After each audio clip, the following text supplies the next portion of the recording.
Bonjour à toutes et à tous et bienvenue dans ce nouveau numéro de Qu'est-ce qu'on regarde ce soir? Et ce soir on va regarder Daredevil, la saison 1 de la série sur Netflix. Donc avant de commencer, avant même la sortie de la série, il y avait quand même certains doutes. D'abord, premièrement, la série Agent of Shield avait été loin de convaincre les foules. La saison 1 avait mis beaucoup de temps à démarrer. Il n'y avait que vraiment sur la fin, quand ça commençait à parler des répercussions de Captain America, le soldat de l'hiver, ça commençait à être bien. Bah, la saison 2 est un peu mieux de ce que j'en sais. Mais effectivement, c'était pas terrible. Et puis bon, Daredevil, pour beaucoup, ça reste quand même le film avec Jennifer Garner et Ben Affleck, sorti il y a quelques années.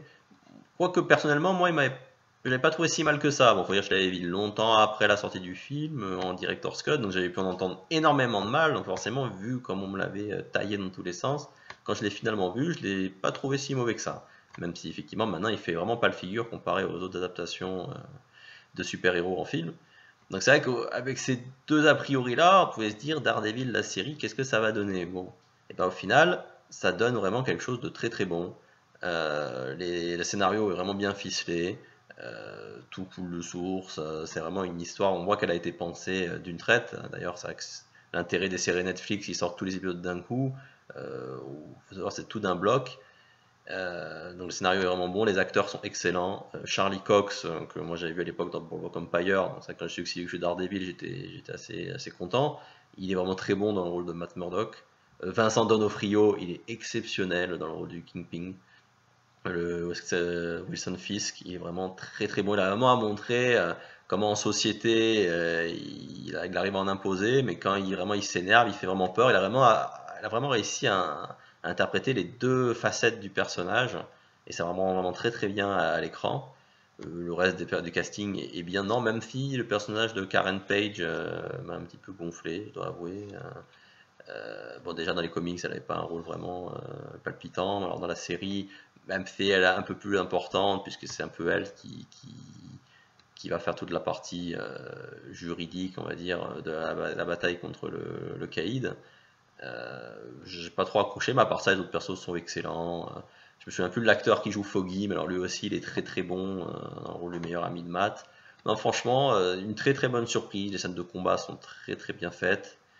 Il y a vraiment une ambiance sombre. Voilà, c'est ça qui change. C'est que souvent les films Marvel, qu'on peut reprocher, c'est que c'était trop de la déconnade tout le temps, même que c'était pas justifié. Je sais que Iron Man 3, ça m'avait vite gonflé parce que bon, Tony Stark, il est quand même dans la merde. Hein. Il se retrouve, il est paumé dans une ville au fin fond de l'Amérique. Il a plus rien, il a plus d'armes, il a plus d'armure. Il est traqué par des mecs boostés à l'extrémis. Et le mec, il fait des blagues dans un garage avec un gamin. Quoi. Je dis, un peu de sérieux, quoi, quand même. Faut pas déconner. Là, moi, Daredevil, c'est vraiment noir et sérieux tout du long. Donc ça donne vraiment un cachet particulier à la série. Donc j'ai vraiment adhéré.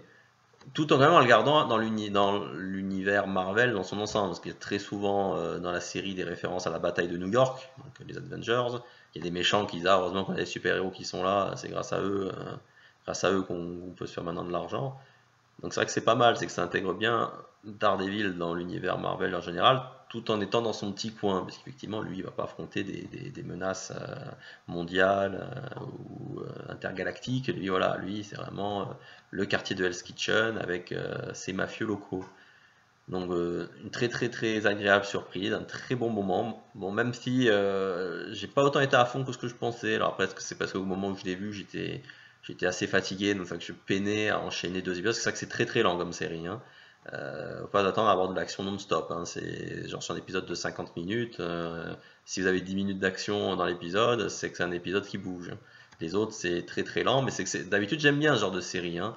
Mais là, globalement, voilà, j'ai bien aimé, mais j'ai pas autant été à fond. Mais je pense que c'est quand même lié au fait que j'étais crevé à cette époque-là, parce que franchement, il y a quand même des scènes. La première rencontre entre Matt et Wilson Fisk, elle est vraiment excellente, tout en tension sous-entendue.